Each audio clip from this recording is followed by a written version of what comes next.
Back when nothing truly mattered and we hadn't had a clue. We fell in to play the game. Nothing would ever be the same. There were times when there was laughter. There were times when there was joy. But they took it all away for the pleasure in our pain.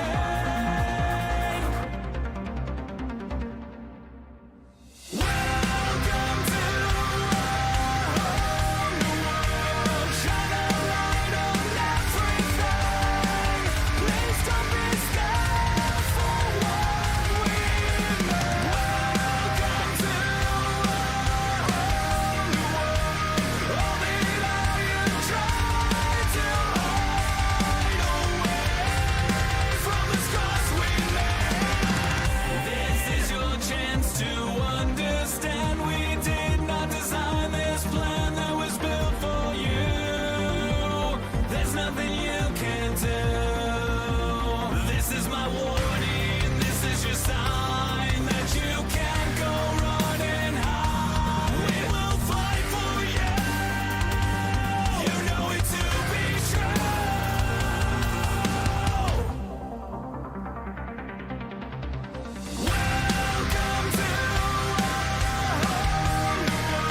welcome everyone to Nerd TV once again for another RSR Next Generation Cup Series race, live from the simulated Iowa Speedway, where these boys are going to go 175 laps around this 0.88 mile progressively banked Iowa Speedway, which I still think Rusty Wallace owns this place, if I'm not mistaken.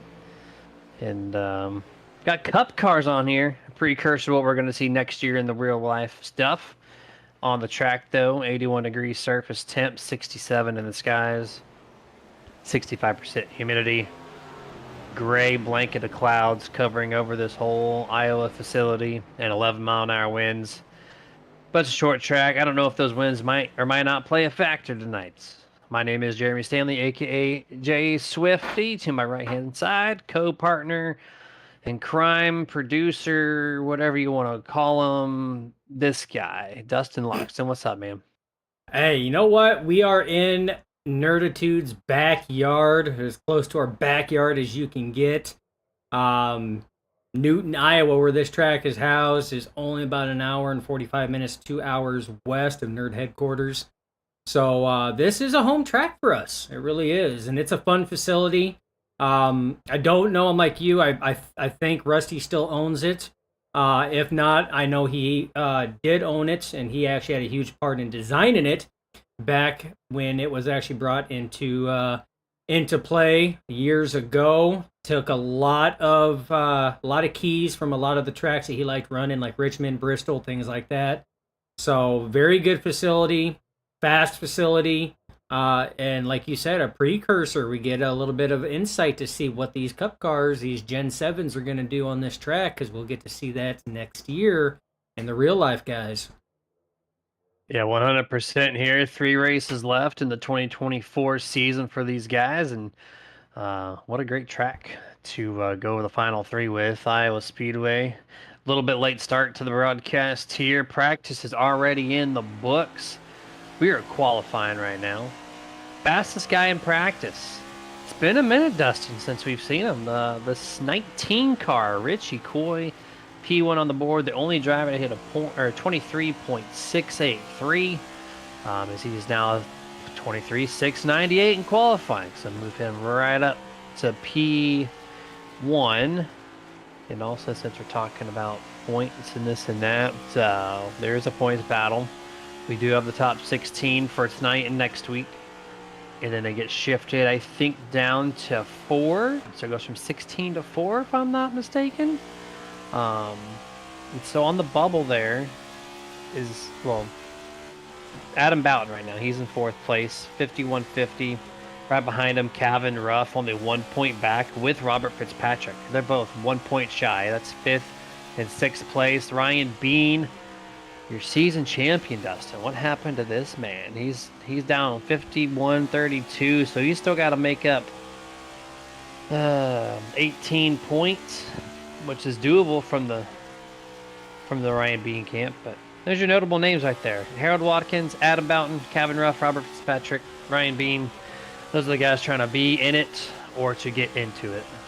Yeah, and I'm not entirely sure how the playoff bracket breaks down, because remember, they did have that mid-season break where they took 2 weeks for administrative duties to kind of rework a couple things, get stuff going again. And I don't know if they were actually doing eliminations or if it was the people that made it at the start of the playoffs. It was all of them going at it from the get-go. So I don't know. That is something we'll have to get cleared up. But either way, we have to get through Iowa to make it on to the final 2 races, Jeremy, which is Vegas and Homestead. So 2 more races after tonight. All 3 tracks, including tonight's track at Iowa Speedway, are going to be some fast, action-packed tracks. Las Vegas poses a lot of action, as does Homestead. It's going to be good. I mean, all 3 tracks have progressive banking in there, so it should be pretty good all the way around for the final 3. Yeah, 100%. We know we like Vegas. We know we love Homestead. And Iowa never seems to let down. So one of a very exciting final 3 races to end the 2024 season. As we got about 3.5 minutes left in this qualifying session, 20 drivers posting times. Out of the 23 entries, it looks like actually 24 entries in tonight's Waterford Concepts 175. You see Adam Bowden, he's going for a ride on the back straightaway. This is his, well, post lap, so that doesn't matter to him. Just having a little bit of fun. Now, I have seen Jeremy in practice. I know, I do believe the camera angles we had on our splash load screen while we were getting ready to go live, you did see a lot of drivers off of turn 2, Jeremy, get loose and spin it down to that apron. So turn 2, we'll have to keep our eye out. Could be that treacherous coffin corner at this track. But I do know turn 4 kind of tends to be that way as well. This does have that sweeping turn 4. So the car naturally wants to go up towards that wall, and sometimes that wall kind of comes up a lot faster than what we expected. But from practice, Jeremy, I'm going to keep my eye on turn 2. I think that's going to be the one to watch. Yeah, 100% there. It's a bumpier track, and we know now these Gen 7 cars are stiff, and so if they break loose, it's really hard to get them back. And Well, so between we might 1 see a and 2 ton as of well. it. Yeah, between 1 and 2 is real bumpy. You can see it from the aerial shot there. You have the underpass, the tunnel that goes under turns 1 and 2, right there almost at the apex of 1 and 2. So there Right. is a bump there that really upsets these cars at times. So you can't go too low, and really at times you can't go too high. You got to find that nice sweet spot to try to miss that that bump that is caused due to that underpass for the in-track entrance there. So you don't see that. You don't have that in 3 and 4. But 1 and 2 is pretty good. But yes, overall, Jeremy, you're right. I mean, the track itself does have a bumpier surface than what one would expect coming to a track that's less than a mile in length like this. You think that a number of them are usually a little smoother, but this one here, especially for being a newer facility, is pretty bumpy. And that's not even counting that turn 1 and 2 apex. Yeah, very true. I'm watching Dwayne Furtick live right now. He's on his second lap trying to post his time, and in that center, even the bottom. I know the top there's a big bump, but the bottom of these Gen 7 cars, it's still it ramps off the thing. Let's see if he goes a third lap for funsies, just so we can see what that looks like on this roof camera of this Logitech Chevrolet Camaro. He's gonna cross the line, posting a time 24:022, and he's not gonna hit the bumps for us, Dustin. That's not very nice of this guy. Oh, And, we'll see those bumps hit, my friend. We will definitely see those bumps hit. 175 laps of scheduled distance tonight. We're going to see them bumps get hit. That is for sure. Because these guys, you're going to see some too wide racing. Jeremy, I don't know what to expect. I don't know if these drivers are going to kind of take it easy the first couple laps, kind of let the tires come to them, let the temps come to them, the pressures, or if they're going to come out the gate like they're being shot out of a cannon, not look back. I do not know. So it's going to be interesting to see how this plays out. Yep, and that was it. As soon as you got done with that sentence, they advanced the session because they accidentally put an hour and 15 minutes into the qualifying session, and everyone was done qualifying, so they advanced it for us. And as these cars line up, I'm going to take our time to shout out our series sponsor real quick. I know it's a change up for you, Dustin. I apologize, but I want to shout out BestOne Tire and Service, the presenting sponsor every single Tuesday night for the RSR Next Generation Cup Series. So if you're looking for that one-stop repair and tire shop, BestOne Tire and Service helps you get new tires, tire repairs, and auto service you need from the people you can trust, of course. And if you're in their area, I highly recommend going to bestonetire.com today and checking them out. It's going to be worth your time if you have some type of auto repair needs in your future. All right, here's the Waterford Concepts 175 starting order. Richie Coy, P1 here, fastest in practice, fastest in qualifying. The only driver to hit the 0.6 second bracket. Second place to his outside, number 2, Zach Strenthal. Row 2, Nolan Potter in third. Harold Watkins does start in fourth. Row 3, Brandon Gaining in 83 with a good qualifying time himself. Sixth place to his outside, Corey Denk in the 7.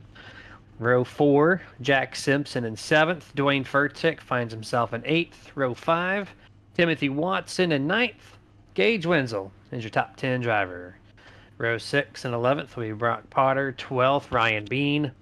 13th in row 7 will be Kevin Ruff. 14th, Dalton Wicker.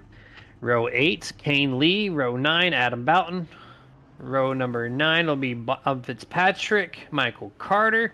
Row 10, 19th place, Scott Shive. 20th, Nathan Campbell. 21st and 22nd will be Jonathan Cogswell, Jerry Culver.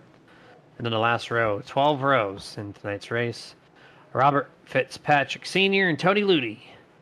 That is your starting lineup for the Wonderful Concepts 175. I don't know if they go 1 or 2 pace laps being Iowa. With the mile tracks, it's iffy if they count it as a short track or an intermediate. As we're starting to see these cars file into the back, leaving a lot of space back here. And it looks like they're going to go 2 laps on this pace cycle. Remember, it's 175 laps. And you got progressive banking. You're going to see cars scatter all over the place, especially early on, trying to make the moves.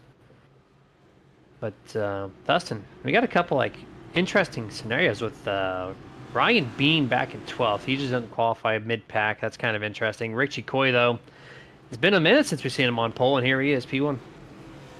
Yeah, excellent qualifying effort. Actually, I mean, a number of drivers had a fantastic qualifying effort. But 175 laps, Jeremy, at what is deemed a short track at 0.89 miles. Passing can be tough. Can be very tough at this track. So, I mean, track position is going to be key. So, a number of these drivers that actually have that starting position up front might actually have the best call. Not only helps you with the pit stall selection, as you get a pit stall closer to the pit exit, but it is also less cars you have to pass. Pace truck pulls off. We have green flag flies for the Waterford Concepts 175. Clean start so far, neck and neck, but that inside line has a little bit better, and we're already fanning out 3 wide, Jeremy. That was a 17. Dalton, the 36 gauge wins. Oh my! No! Tony Ludi or that was Michael Carter. Yep, in the 8 car, half a lap in, 1 caution for Boomer Button Box's caution flag. And we're probably going to see that yellow flag quite a few times tonight. And just loose on the bumps. That's it. Dustin hits the apex right where that tunnel turn is that you pointed out. And these cars on cold tires did not like it. And unfortunately, just clips the right front there of Michael Carter for a 2-car wreck. Yep, you gotta let these things. You gotta let them kind of come to you a little bit, especially right off the bat. That's why I said, Jeremy, we don't know what we're gonna expect from these drivers tonight. You know, if they're gonna go all in, or if they're gonna kind of take it easy. And instantly, Jeremy, from the drop of the green flag, once they cross that start finish line, we seen 2 spots that already went 3 wide instantly. And we didn't even make it a lap before we had our first Boomer Button Box caution of the evening. This isn't Pocono. What are we doing fanning out 3 wide on a short track on a Tuesday evening in Iowa? You said it's your home track. I really enjoy this place. I wish this is my bucket list track to go to. Maybe one day I'll be there. Who knows? But so we've had 1 chaotic start. And now we know that cold tires and restarts are not a thing. So these guys have to be a little more cautious on the throttle, maybe a little more cautious on the cranking of the wheel. It is a flatter track overall, but yeah, no, this is we're gonna see the next restart here in about 3 laps, and we're gonna see if these guys can take it a little more cautiously, because yeah, this is not fun. Not fun on the cold tires. You gotta let these things warm up for a couple laps. Oh, absolutely. And like I said, you know, we talked about it in the pre-race show presented by Martin Sports. Turns 1 and 2, and especially that apex, that center point in between 1 and 2. I mean, it's going to be touch and go. It's probably going to be about the most sketched place on this track for these cars for the most part, and that could be why a number of them may be having issues coming out of turn 2, and we've seen a number of them kind of get loose and spin during practice, was because of that turn 1 and 2 and that apex. They have to take it at a different angle, or maybe it upsets the weight balance in that car enough that when they come off the corner, it's just too far gone. So, I mean, that's something we're definitely going to have to keep an eye on, Jeremy. But, I mean, we still have a lot of laps, and there's a lot of time. But I can understand too. We did talk about passing is difficult at this track, or can be difficult at this track. So drivers trying to maximize that and take advantage of it sooner rather than later. I can completely understand that. I really can. Try to get as many cars passed as possible, and then focus on trying to tick some of these laps down. So it's not a bad strategy. Just got to kind of let those tires come to you a little bit more. Give it a few more laps. Couple of winners for that first half a lap. What if I told you one driver picked up 5 positions? Another driver picked up, a couple more drivers picked up 4 positions. So Bob Fitzpatrick in the 17th to 12th in a half a lap. So go the 3 car. For advancing a lot of positions there on that opening flag. We're stacked up here. We're going to go green flag on lap 6. So it looks like there's a 5 laps of pacing per caution. Richie Coy's led all 5 laps, of course, because it's been all yellow flag to this point. We saw a lot of good drivers starting in really good positions in the corner. Kept it 2 by 2 by 2, which is going to be fun for us to call here. Pace truck is going to be down. We're going to see Richie Coy with the start. For the second time, great launch. He's going to leave the 34 sitting still for just a moment. 2, 3 car lengths, almost 4, getting to turn number 1. 3 wide here for 6th, 7th, and 8th. Still 3 wide. The 24 is going to almost back down, but Brandon again gets a little tight. He's going to have to fall back behind the 7. Yeah, I got real tight there on that corner exit, but that was that turn 2 corner exit that we talked about, Jeremy. So it's a tough one to deal with. And what happened to Kane Lee? He is all the way in the back now. Let's see what happened to the 91. Oh, he hit that bump, and you seen he was already getting loose there, and he was trying to collect it. And I don't know if he got a little bit of assistance from the 81 of Scott Shive, but he looped it all the way around. We're going to have to take another look at that one. See if maybe, and you're going to see where he went through the bump. Right there, you seen it, and he's already loose getting through. You see he's already loose, and oh man, that was close. That's so close. I think there was contact. It's tough to tell on that camera angle. I looked over at the blimp, and I think I saw the bump. So we're going to label it that, but that's not good for Kane Lee because that happened majorly below the yellow line, which is not the racing service, which iRacing will not throw the caution for. Dustin, is that a 3 Bluey car? It is a 3 Bluey car. Bob Fitzpatrick for the win, sponsoring Bluey tonight. Look at that thing. What a happy bingo and happy Bluey on that thing. Absolutely. You can tell that we are fathers because we can pick that stuff out of a lineup. It is a very beautiful car, though. I mean, he did an excellent job on it. And I love when drivers want to sit here and try to take that. But, man, look at this race in action going on here. Talking about Bluey. Going way to the outside, Bluey and Bingo. But, man, look how loose he was coming off of turn 4. Dustin, he was just wagging his tail. He was happy to run that top. Turn 4. That's all that was. Back to single file for the most part, except for these 243. Timothy Watson trying to pass Dwayne Furtick through 3 and 4 this time. Cannot get the power down. Remember this progressively banked. Dwayne has the advantage on corner exit. See Ryan Bean, he's going to dive it low this time under Timothy. Gets to door panel, slides up the track a little bit. They're going to remain door-to-door for the most part. Back quickly to turn 3. Such a short back straightaway here at Iowa. Only a 1/10 of a mile, it feels like. Good effort here from Ryan Bean to try to make the pass. Still cannot do it on lap 13. Yeah, and this is exactly what we were talking about. We talked about passing here is so tough because of that progressive banking that this track and many of the NASCAR circuits actually do have, that these lines can be equally as fast. So these guys have been racing like this for 2 laps, and Ryan Bean still cannot complete the pass. That's why at the start of the race, when we were going through the official starting grid, we had talked about that. I made mention that a number of drivers played the right call by trying to get the track position because it was going to be so vital. This right here is why. It took Ryan Bean 3 laps to pass 1 car as they were battling with that progressive banking, Jeremy. Ooh, little contact there. Almost looks like with Ryan Bean and Dwayne Furtick. Shoves him down the track a little bit. He's going to go really low into turn number 1 to try to make this pass now. Actually grips. I always see smoke. Oh, Brandon Gagnon in the 83 loop-de-loop, I think probably by himself. No caution because once again it's below the racing surface. We stay green flag. Jumping over to the Nerd TV replay. Brandon Gagnon 83 by himself right here. Turn 1. That bump. Yeah, it's the tricky bump, man. 3 for 3 this bump has gotten driver's side. Yep, 3 for 3, and that's unfortunate because he had a solid run going so far. I mean, he's got time to rebound, but Jeremy, that is twice now we have seen that bump claim a victim. First was Kane Lee in the 91, now it's Brandon Gagnon in the 83. So that bump definitely struggling with a number of drivers right now. Gage Wenzel, lap 1, 36 also. Oh, yep. So 3 victims. Oh, we got smoke. Oh, Brandon Gagnon, he's blowing up.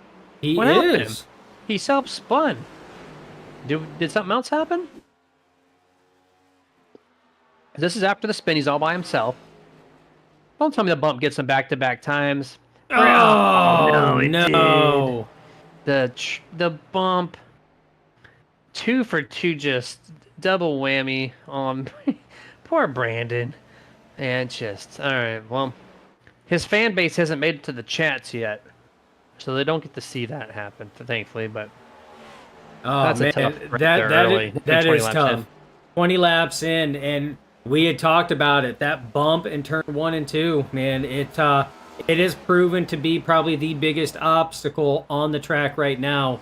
And that's even over the drivers themselves. I mean, it's just tough. But Jeremy, look at this racing right here. So this is actually for like 8th place on back to like 13th right now. Actually 7th place. I mean, this, you can throw a blanket over this entire group of drivers right now. It's taken Ryan Bean to pass Dwayne Furtick. 10 laps almost to pass him on the inside lane here at Iowa. And just like that, Dwayne's going to try to go one more time at the top. Almost gets him, but goes clear. The 28 does. Now, Ryan Bean's teammate, Nathan Campbell, the 45, is going to try to do the same thing as Ryan now moves to the outside of Dalton Wicker in the 17. Side by side, these two go. This should be a much easier pass for Ryan on the top, the preferred lane, when you're in a side-by-side situation. Yeah, because, I mean, you can just let that thing rip it off of that corner there. You're not choked up like the driver on that inside. When there's a driver on the outside of you, when you're on that inside lane, you're running your preferred line, and you're fast through that corner until you get to corner exit. The second you get to corner exit, a lot of times you have to throttle back on that, like Ryan Bean had to right there, because he had the 24 Jack Simpson to his outside, so he can't get that drive off that he can if he was running that high side. It's absolutely true. Yeah, you're just very limited, very constricted on throttle. You have to crank the wheel more, which requires less throttle. It doesn't help you when the progressive banking gives the momentum and everything else to the guy on the top here. We're 23 laps in this 175 lap event. Time to shout out another one of our partners that don't have a rotating visual commercial break. And we're going to shout out one of our newest partners, Brez Coffee Co. So if you're looking to pick up some very tasty caffeinated beverages, coffee related, head yourself over to brezcoffeeco.com. Sugary sweet joysticks is the Nerditude's exclusive flavor. Churro flavored as we go 3 wide here in turns 1 and 2, cutting it close. And, well, Dustin, back down that feed because we have our second Boomer Button Boxes caution this evening on lap 25. It might involve, the 81, Scott Shive. Turn 4. It's not turn 2. Oh, my gosh. You kicked it over at the right moment. Oh, it got loose. Man, he was loose all the way through that corner, Jeremy. I mean, that thing was yawed out from turn 3 entrance right about there is when it starts yawn, and then he almost has it. And that transition, once it hit that transition, it just kept pulling straight to the right on that and nosed it right into the outside fence, right there under Barney, our flagman. Flagman Barney getting all the best views from that wreck from Scott Shive. Everybody, well, take that back. Everybody but 2. Everybody but 3. Okay, there's a couple takers. Yeah, that are there's gonna Richie try Coy, to- Corey Dank, Fitzpatrick Jr., Dalton Wicker, Adam Boughton, looks like Michael Carter, and Jonathan Cogswell elect to stay out. Everybody else elects to come for the service of their virtual pit crew. Do you think Richie made the right call? Everybody else kind of filing up from mid-pack. That makes sense. Richie, P1. Gonna give it up. I don't. You want know my that take? He's predicting some cautions, but yeah, go ahead. What's your take? My take is I think it's a good call. All right. This is a two-parter. He obviously has the speed, but we know tires are going to be the difference. These guys have had a number of laps on their tires already. It may not be the good call right now because he's probably going to get passed by a couple of these drivers with fresher tires, and there's a chance that could happen. I think towards the end of the race, when there's a late race boomer button box caution, because I have a feeling it's going to happen, and he has that extra set of tires, that's when it's going to be the right call. All right. Producer / commentator. Calling it, saying late race caution. And if he's Paul Heyman, it's not a prediction, it's a spoiler. That's right. That's right. I mean, and that's not saying, I mean, Richie's got the speed. I mean, Corey Dank's got the speed as well. I mean, Corey Dank qualified very well. Bob Fitzpatrick Jr. has shown he's got the speed. So, I mean, these drivers are still going to be super competitive. Don't count me wrong. These guys are going to be tough to pass if other drivers with fresh tires can get them past. That progressive banking, it's hard to put it into words at how powerful that progressive banking is and how much it evens out the racing field itself and the competition in the field, even with fresh to old tires. Because, I mean, yeah, they have more laps on their tires, but it's not a huge amount of laps on their tires compared to everybody that came down. So it's going to be interesting, but these drivers still got their work cut out for them that come down pit road because they got to work their way through every one of these drivers, and these drivers are not just going to lay over and let them go by. They're going to race for every position and race hard. I mean, this is the third race before the end of the season. I mean, points are points, so it's still going to be a battle. First guy on fresh tires, the 34, Nolan Potter, 9th place. So he'll be on the inside of row 5. Just gonna have to try to pass 7 other cars to get to where he was on the track prior. And then find Richie Coy. Now I know the next generation or Gen 7 car, they don't have the tire wear like the previous cars in Xfinity and trucks do. So maybe Richie knows that these tires, for some odd reason, are just maybe not wearing as much and doesn't need the tire. But I think he has maintains the extra one in the bank just in case. I think he maintains. I do. I think a lot of these drivers up here that stayed out maintain until actual pit stops. The only difference on that it's going to be is fuel mileage. The drivers that came in, they're going to be able to stay out longer, whereas all these other ones. So if it does happen to go a long green flag run and it gets to the end of their fuel window, that's where you're going to kind of see this jumble stuff up. And at 0.89 miles, so less than a mile in length, Jeremy, you come down pit road under green flag, and if you're off sequence and it stays green like that, you're going to go laps down. It's very true. It very well could be the thing. I see Alexander Hodge saying, let's go front row. Michelle Rittenberry joining in late. Her and the kidda, we're out pony chasing. Sounds like a fun time. And then Kel Scopoline says, go Corey Dank. So we got our 3 cheerleaders out on the broadcast here this evening. Green flag is out here, resuming lap 31, 3 wide. The 34, Nolan Potter, you don't see it on the camera just yet, stuffs it 3 wide. He's going to clear 3 drivers in 2 corners. Still man. 3 wide, almost 4 off of turn 2. 3 wide, the 80, Cogswell, still in the middle. clears Brock Potter. Ryan Bean's going to clear. Dwayne Furtick now looking to the outside. Jonathan going to lose quite a few spots this lap. Yeah, and that's Jonathan Cogswell is one of the last drivers at the tail end there that did not come into pit. So that's the difference between fresh tire and old tire there. But again, they still have a lot of work. You see Nolan Potter making short work of some of these drivers right now, still battling. But look at how hard he was battling with Adam Boughton there, Boughton on older tires. And Boughton's still fighting them on the outside. So that's what I was talking about. Even though they got those fresher tires, they can make those cuts. They're still going to have to work to get by a lot of these drivers as he now sets his sights on the 17 of Dalton Wicker on that inside. But look at that run. He just can't close up just yet. So this is going to be a good battle here, Jeremy. Yeah, it's looking to be an excellent battle. Not just here, but still throughout the top 10, 15. There's still a lot of good side-by-side racing all the way through. Bunch of pink cars throughout the 10th through 15th spot right now. It is Breast Cancer Awareness Month, so it does not surprise me too much. But Michelle Rittenberry, she had a typo. It's not Coney, it's Comet Chasing, which we had a crazy event happen this past week that won't be seen in quite some time. So they're out doing the fun that the universe likes to bring to Earth every once in a while. But back on the track here, Nolan with the fresh tires trying to get around the number 7. Corey Dink, this is for 3rd place, gets him at the line this time. Once he passes Bob Fitzpatrick in the 3, he's me back to where he was before the caution.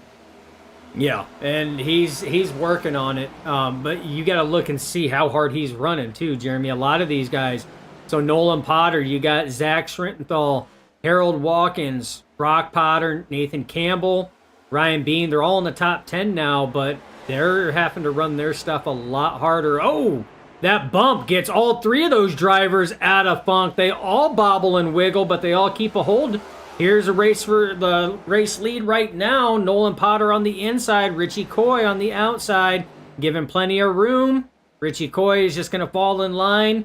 Again, older tires, but I mean, look how long it took and how hard did he have to burn his stuff on that one. So this pit strategy that a lot of these drivers staying out did, we're not going to know the ultimate result until we get to the end of this race on whether or not it paid off.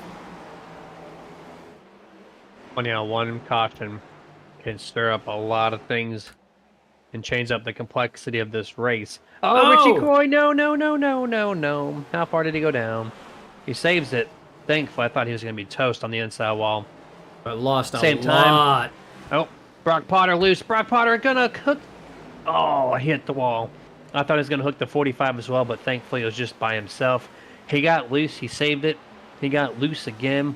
Hits the wall. Jonathan Cogswell also got loose in turn 2. So 3 cars loose in a half a lap. Oh, guess what? Another victim of that tunnel turn. And a caution is out too, so when you're done with this. There's the bump. Gets re-loose. Oh. We're going to go live because we got more video footage. This time, Dalton Wicker on the 17. Going to bring out the 3rd caution here this evening on the front straightaway. Oddly similar. Oh, wait, never mind. There was contact between Ryan Bean and Dalton Wicker. Wow. Not sure. He got loose and Ryan just didn't check up, I guess, and I don't know.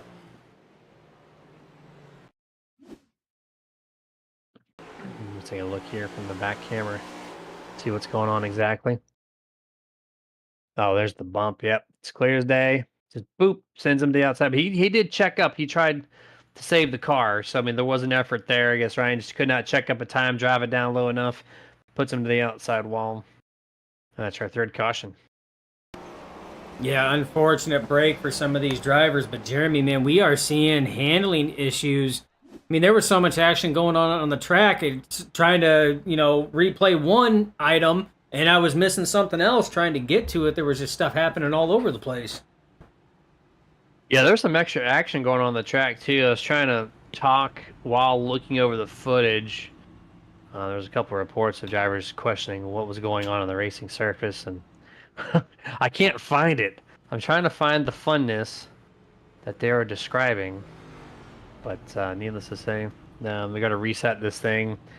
Of course, the 19 the 17, all the guys who stayed out the first pit cycle have come down now to get their 4 fresh tires and virtual Sunoco fuel. So there's that. Kind of remixing up the strategy a little bit more. So if you're going to be trying to follow a driver now, well, everyone's on a little bit of a different marker. Do you save the tires? Do you not? Did people pit for fuel only? Like, there's a lot of things that these drivers can do to set themselves up for success tonight if it falls their way.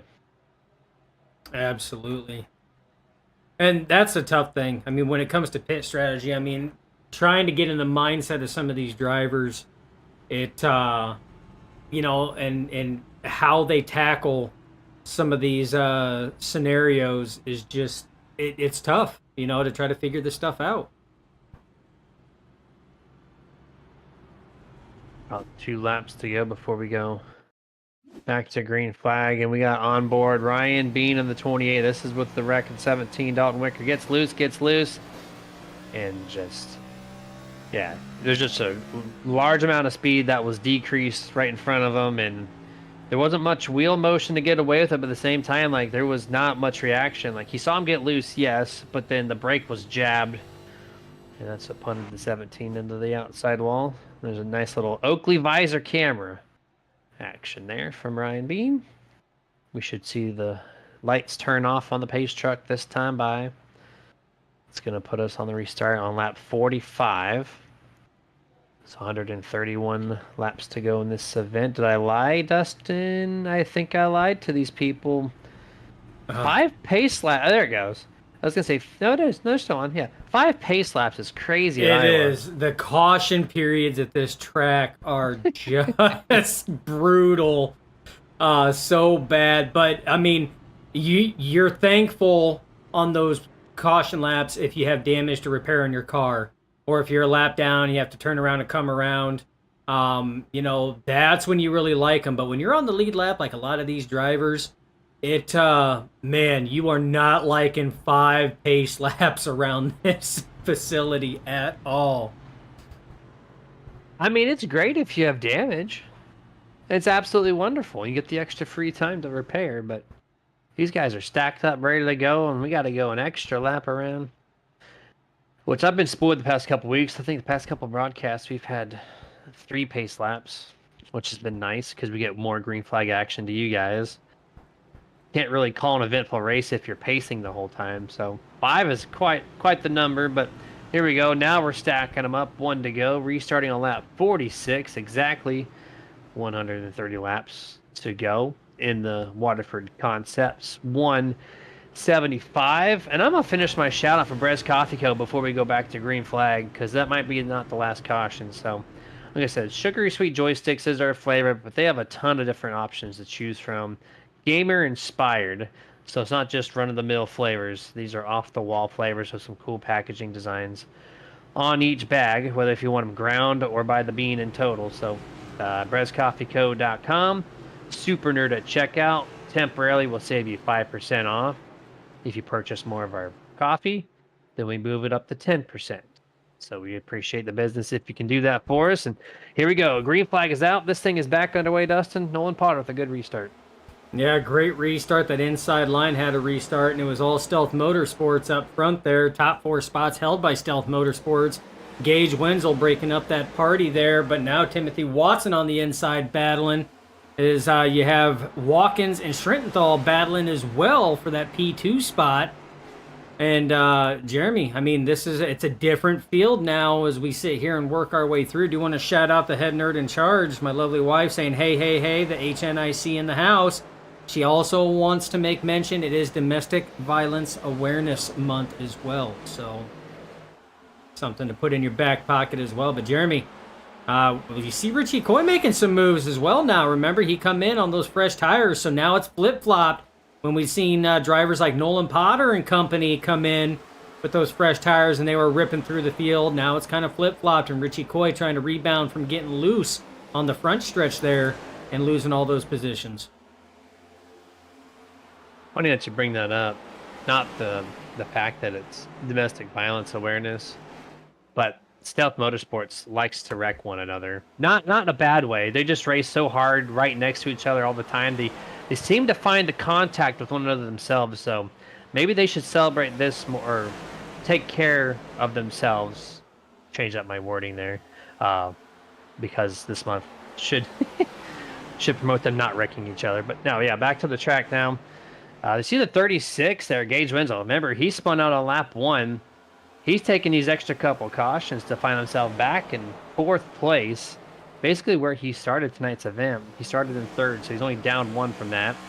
So good rebound from Gage Wenzel's camp, looking on the back bumper of our race leader, Nolan Potter. Zach Strenthal on camera. Michael Jordan, Toyota Camry, just all over his bumper here down the front straightaway, complete lap 50. Number 2 up to the top. Everybody else running that second groove. The 34 only taking the bottom. Off of turn 2. Is anyone going to dive for the race lead? Nope. Actually, the 23 is going to take a stab for P2. Yeah, 23 has been poking his nose down there, showing that he has the idea to go down there. He just does not have the momentum. Does not want to dive bomb the corner, and it's so easy to do that, Jeremy, because you carry so much momentum and speed going into these corners, and you have to roll out of the throttle. You have to use a little bit of the brake to get that car to rotate, so it's so easy to try to get that run. You have to hold yourself back and wait for that opportunity, but 23 a little loose there. That's going to open the door for Gage Wenzel. Wenzel on the inside now. This is your battle for P3. Oh, Harold Watkins has to lock it up. He went to turn down, and Gage was there and had to lock it up and pull it back up the track. He's going to lose a number of spots, Jeremy. What an excellent save, though. Jabs the brake, and great awareness from the 43 there, Timothy Watson, to not run to the back of the 23, because that could have taken out quite a few cars. They stay straight, we stay green. 54 laps into this race now. Huge cluster of cars around the 10th place area. It's all about 7th place on back. See Richie Coy with the fresh set of tires. He's trying to rebound with Bob Fitzpatrick in the 3. These guys pitted on the same lap on that 3rd caution sequence, so they're going to try to slowly pick their way through the field like Nolan Potter did the previous caution. Yeah, and again, now they're running into that, what we had talked about. This track is very difficult to pass at.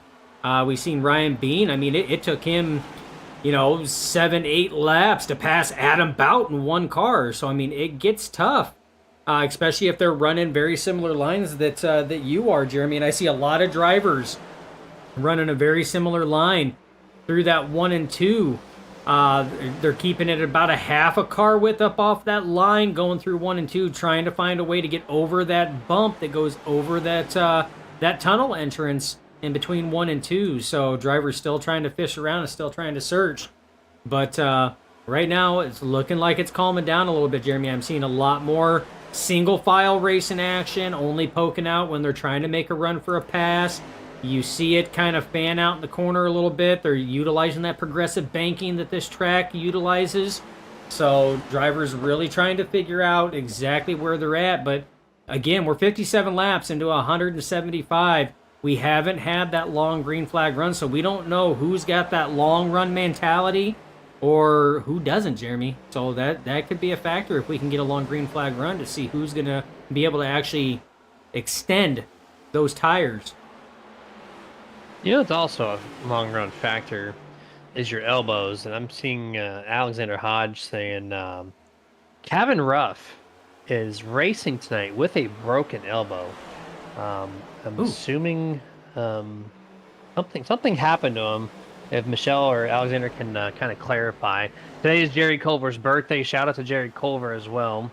Happy birthday to you, number 13. But yeah, another October birthday, Jeremy. My day man. After yours. Look at that. Right? And your birthday was on the 8th, so man, just all kinds of birthdays. My son's birthday's tomorrow. Man, it's just it's all over the place. Listen, Valentine's Day and New Year's do wonders for late birthdays. Okay? They sure do. It's just a matter of fact. Everyone's birthday heavily populates between October and December, and you wonder why. But oh, yeah. Oh, there you go. Head nerd in charge now on there saying he didn't say anything yesterday. I'm pretty sure we put a birthday hat on you, or you did. You put it on yourself, really. Only because you asked for it. I said it was false advertisement because the broadcast wasn't on my actual birthday, but I did it because you asked me to. And I aim to please. Yeah, you're welcome. You're very welcome. It was well deserved. You said it was just another day, and I said, nope. I want you to put that party cap on. You got some instant replay from Nerd TV. What do we got here? The 91 Kane Lee. Remember, he was self-spun earlier this race. That bump again. All right, that's just... Got bit twice in the same spot. Yep. He slides down below the yellow line. Solo and that was spin, up top. No caution. That was up top. And then I think Jerry Culver, it claims him. This one, yep, just popped up. Oh, man. Birthday boy, hold on to it. He locked her down. No damage on that one there. Gonna cost him. But, again, no damage. So, way to go, Culver, on that one there, because that could have been a whole lot worse. We seen that bump collect Brandon Gagnon, and it shot him and propelled him straight into the outside wall. So it's a very dangerous bump in these cars, Jeremy, with this very rigid suspension that these cars house. Jerry Culver should know it's also Blue Cone Domestic Awareness Month. Oh, yeah. He beat that cone down. Blue Cone Down. That's the new movie title right there. And Michelle Rittenberry. Look at this. He was... Oh, go ahead, yeah. And 2x2. 34-45 teammates. Then you got 28 Ryan Bean, also teammates with stealth drivers up front. But Bob Fitzpatrick Bean... Oh! Ryan Bean with a mishap there gets loose. He's going to get passed by Richie Coy coming into the picture. Remember, him and the 3, the 19 and the 3. Two drivers that last pitted on that last caution. And they have zoomed their way back up, and it's going to cycle through. Nolan Potter does it first. Bob Fitzpatrick and Richie Coy are going to do it second. He saves it. What a save. These drivers, they are struggling on 1 and 2, Jeremy, because that's where Ryan Bean got loose, too. 1 and 2. That's that coffin corner set right there, and it's costing a lot of drivers. But I tell you what, it's given us some amazing camera angle shots on these drivers and their saves. Yeah, we have to keep up on this. There is as much turn 2 bump saves as there is Darlington stripes to be had here tonight. We're going to go to our first picture-in-picture commercial break. We'll be right back here shortly.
Back to full screen here, and almost two more victims. Well, one definitely a victim of the turn 2 bump.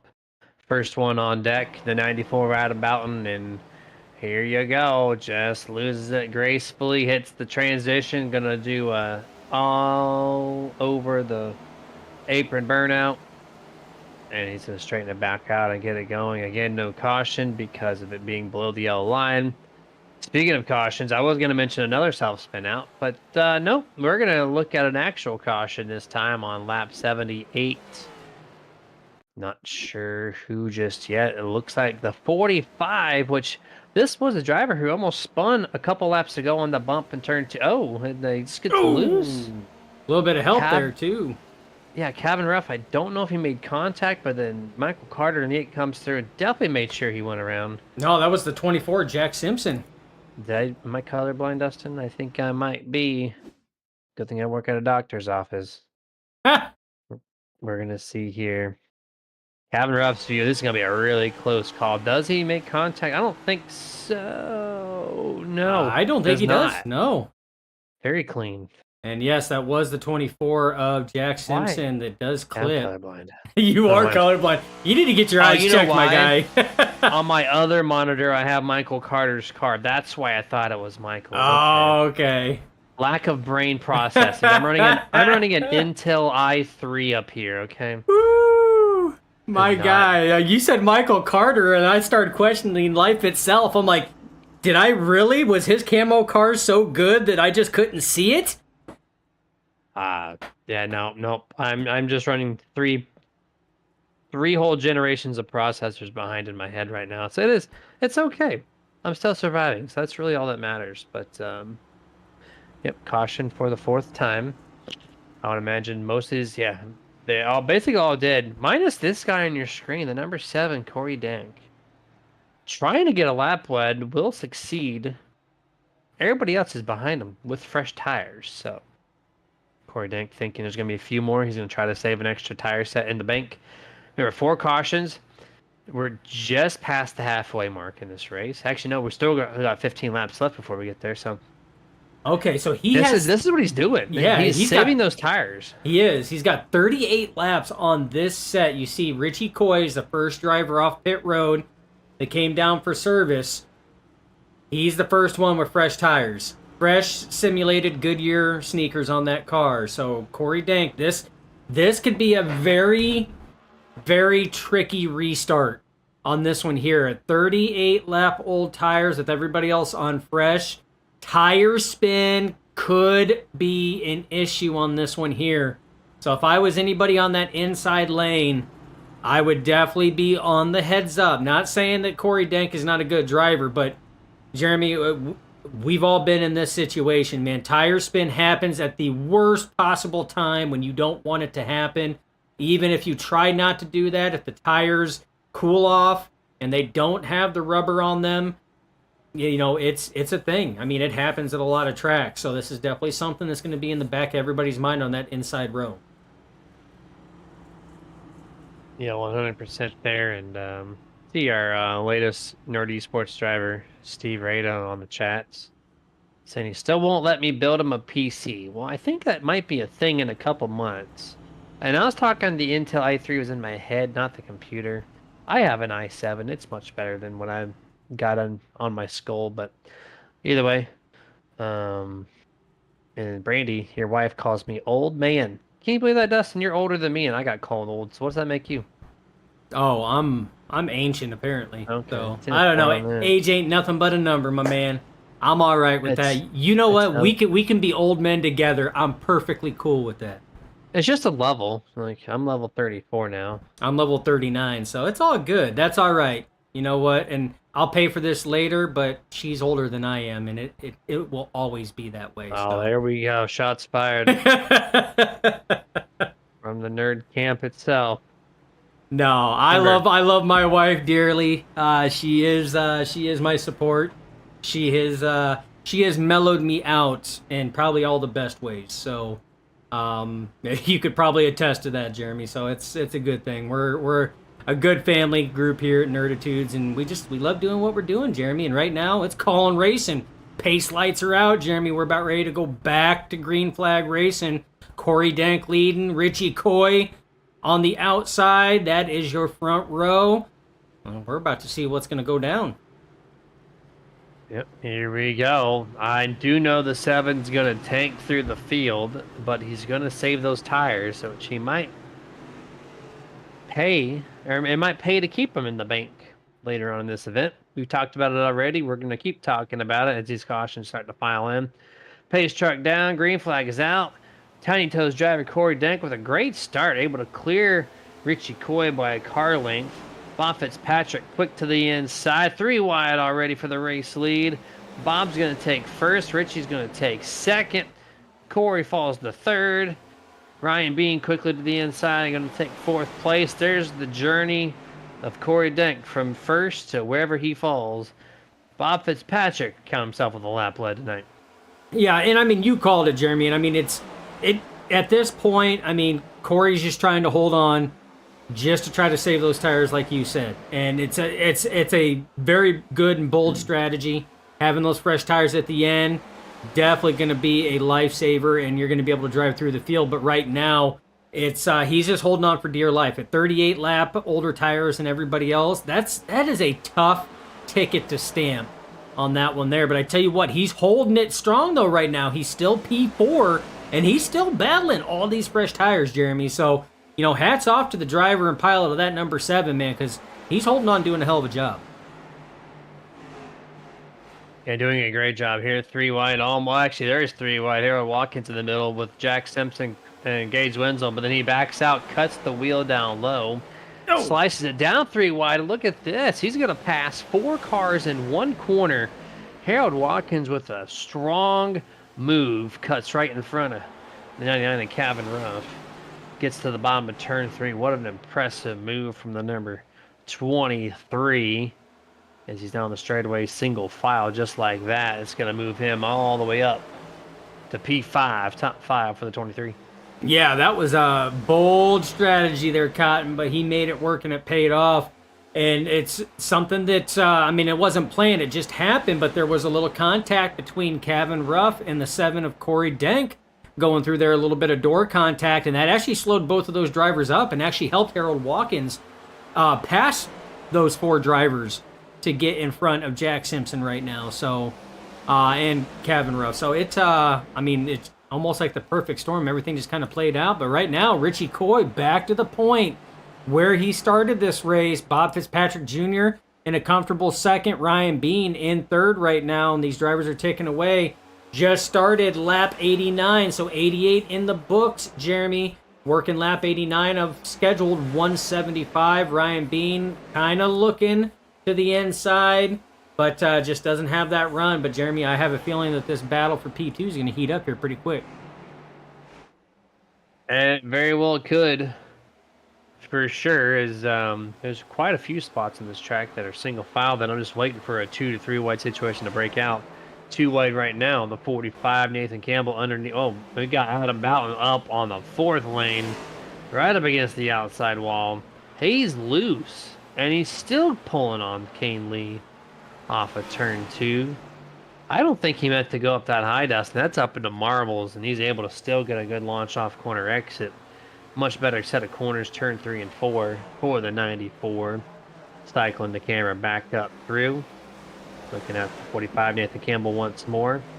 Timothy Watson to his outside. And they're stuck 2x2 for the past 3 or 4 laps. Yeah, and this is where that pass is tough. And no, I agree. I do not believe Adam Boughton wanted to get that high. Zach Schrintenthal, though, tags the wall coming out of turn 4 right in front of these 2 gentlemen as Timothy Watson secures the 10th position. That's why we were watching that battle. That is a battle for your 10th position, so that is a top 10. That is a stat on the tracker. A little further back, you see Adam Boughton now going around Corey Dank. Dank now going to fall to 14th place on those tires, but still trucking along. And yeah, right now it may not look like the best call, but Jeremy, if that late race caution comes out and he's got a fresh set of tires where others are stuck with the tires they have, he's going to look like a champion making that call. So again, only time will tell. Working lap 93 of 175.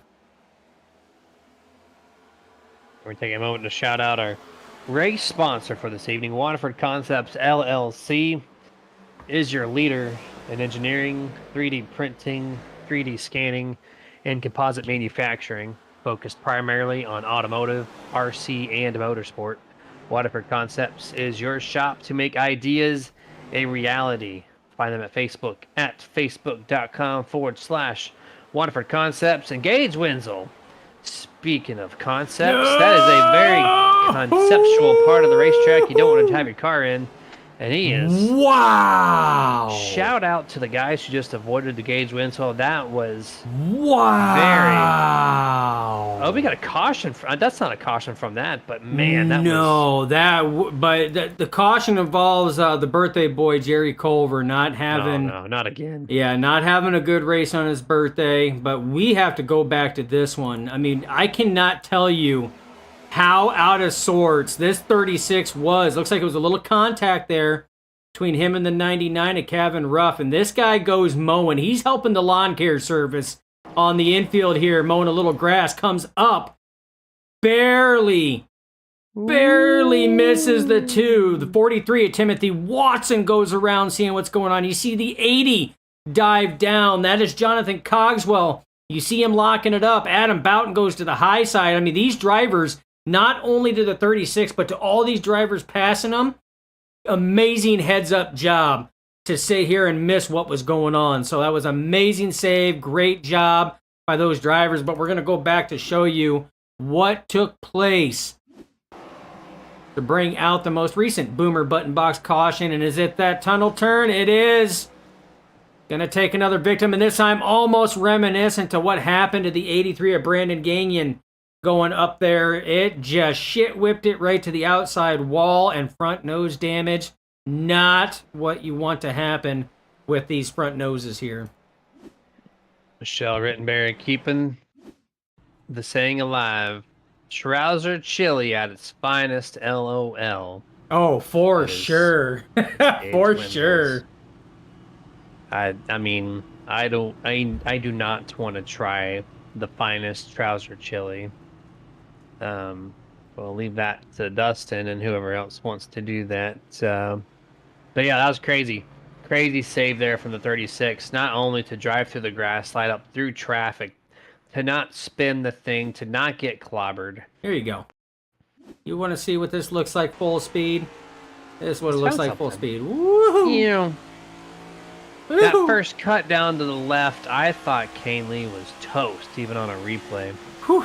And somehow avoided contact. That was a close call, man. Let me tell you. You can't get it much closer. It's been over double digits now of how many cars have been affected by turn 2. It's always been a bump, but we've never seen really these Gen 7 cars race here. And it is turning out to be just utter chaos right now. And it really is. I mean, we have seen drivers get loose off of turn 4.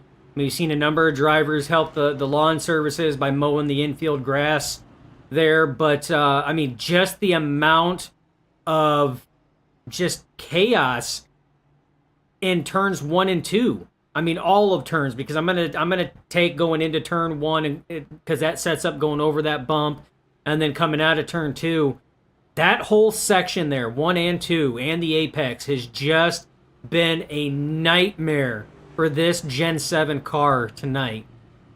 If this is any consolation to what could happen, I mean, we've seen a lot of cars. I mean, we're right now, your race leader, Ryan Bain, we've seen him get loose through 1 and 2 as well. We've seen, I mean, Nathan Campbell get loose. We've seen, I mean, I'm looking through the field right now, Jeremy, and a lot of people we have seen get loose through that corner. It's easier to list the names that have not been involved in a turn 2 situation. You're not wrong. You are not wrong. It's probably a much smaller list. So hopefully that's not a foresight to what's going to happen with the Real Cup guys. But right now, for these RSR guys, for the BestOne Cup Series 1 and 2, they are and have been locked in as the coffin corners of tonight's race.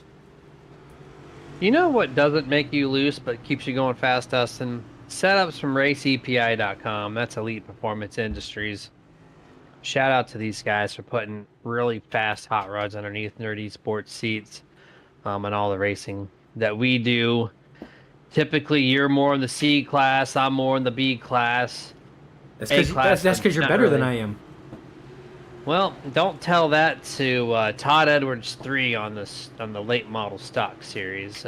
Shout out to that man for giving me 12x and a minus 111 I rating, and almost a whole point safety rating in one race. So appreciate you. But yeah, if you want to beat those guys week in and week out, Elite Performance Industries, RaceEPI.com, some of the best iRacing setups known to man.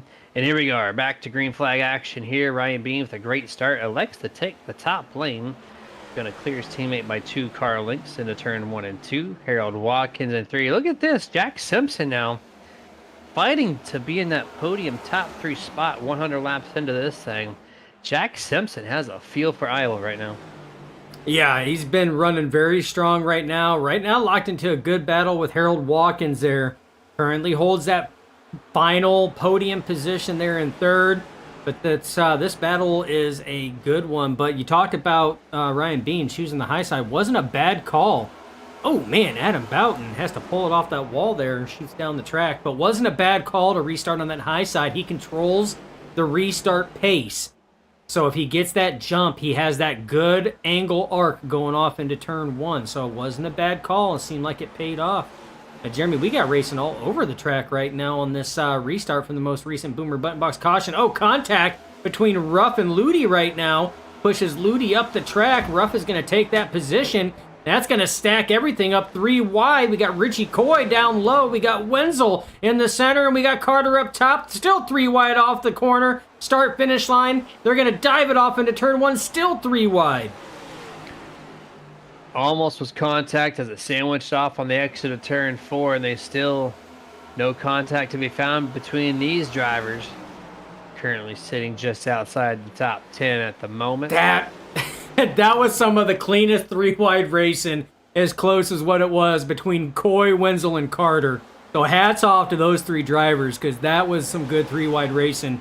Because Jeremy, there was only probably enough space maybe to walk in between those 3 cars.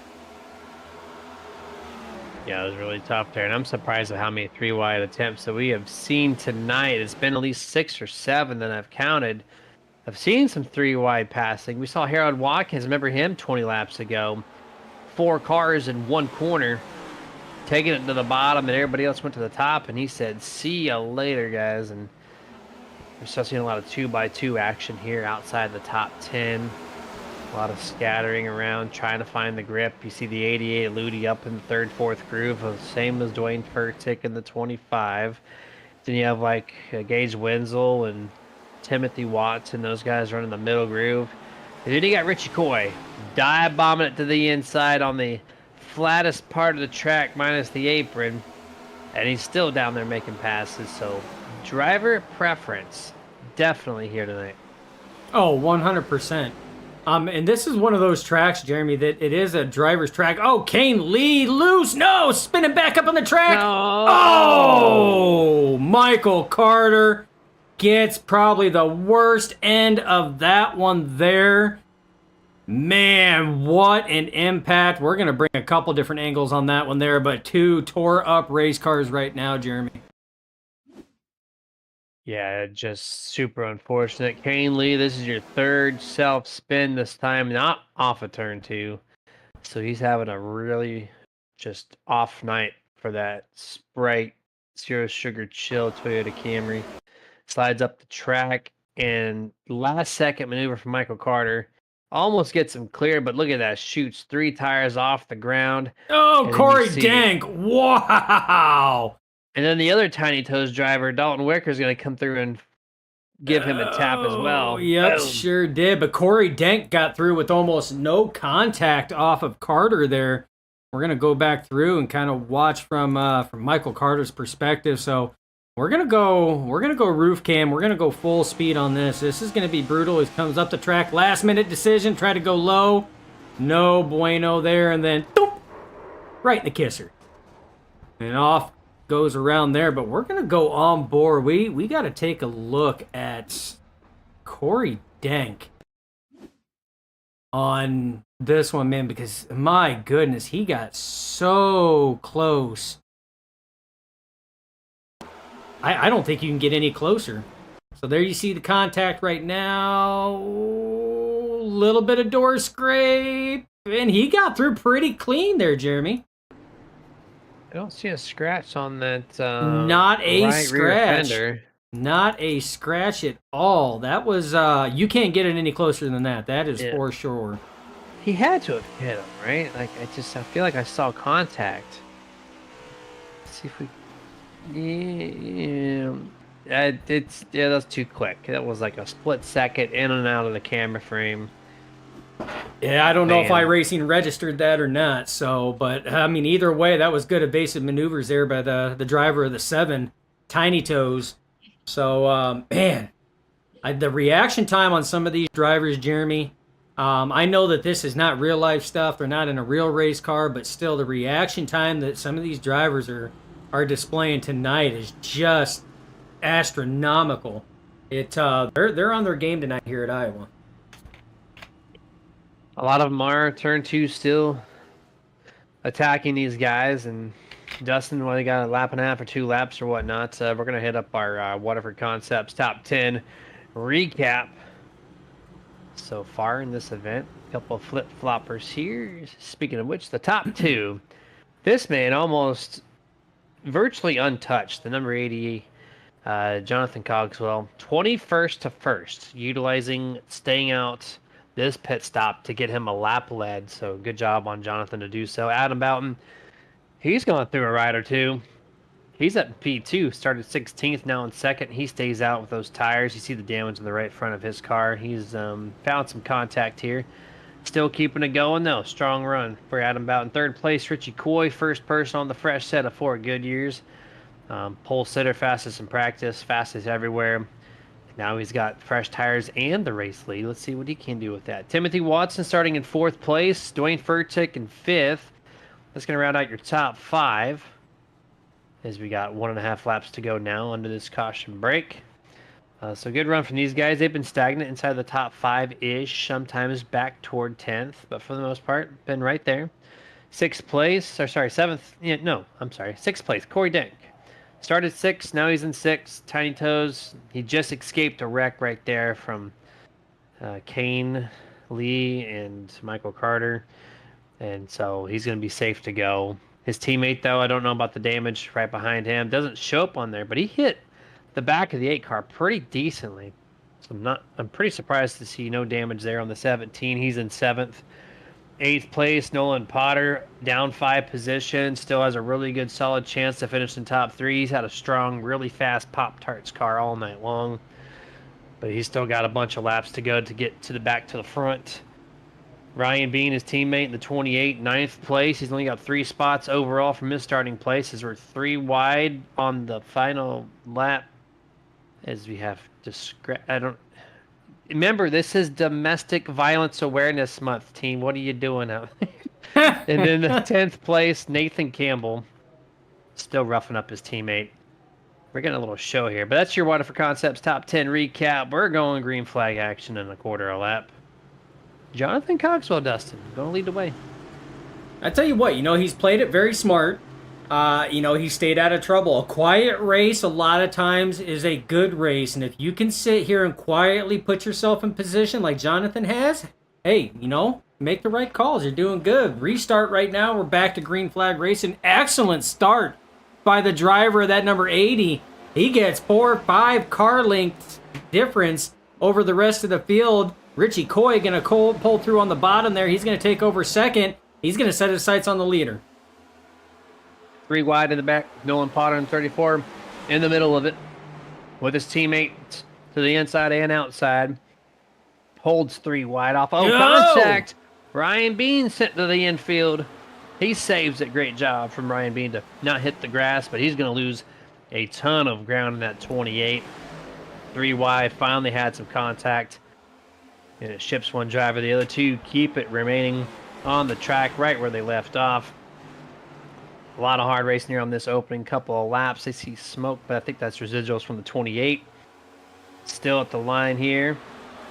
Still some good 2x2 by 2. But Rich Coy out to over. I think they were trying to compete, Jeremy. I think somebody may be watching the broadcast. We talked about the Coy, Wenzel, and Carter 3 wide and how good it was. And Stealth Motorsports is like, hey, you know what? Let's go give them a show. And it was looking good until the 28 of Ryan Bean got loose on the front stretch. But like you said, a fantastic save. Didn't mow any lawn or anything else from what we could see. Was able to keep it going. But like you said, lost a lot of ground right now. And Jeremy, Richie Coy is just checking out right now. Working lap 117 of 175. And he is just trying to put some distance between himself and the rest of the field. 3 wide. Nathan Campbell in the center. Watkins down low, Cogswell up top, 3 wide off into turn 1. That goes away, but then comes back, and now it's Nolan Potter on the inside. And now we got Wenzel in the center. That goes back, but we got 3 wide again. That's going to be Potter, Schrinthal, and Adam Boughton. And now that 3 wide now switches, Boughton out, and now Cogswell in. And now we're finally starting to go back to 2 wide. Jeremy, these guys are keeping us on our toes, man. I don't think I got enough oxygen to keep going. They're keeping us on our tiny toes. That is absolutely true. Zing! Look at that, with the zingers. You know, that's when you turn 34, things happen. So, also when you get your boys snipped, things also happen. So that's probably why I'm running an i3 processor. I don't have my juices flowing, you know what I'm saying? Oh. So back on 94, Adam Boughton is way up against the wall. What was that? What was that shirt? What was that shirt? All juice, no seed. There you go. That explains it all. All juice, no seed. There you go. Yeah. That's how we're gonna keep that as PG-13 as possible. But the racing still fantastic right now, Jeremy. This right here, this is where it's all at. I mean, this whole gaggle of cars.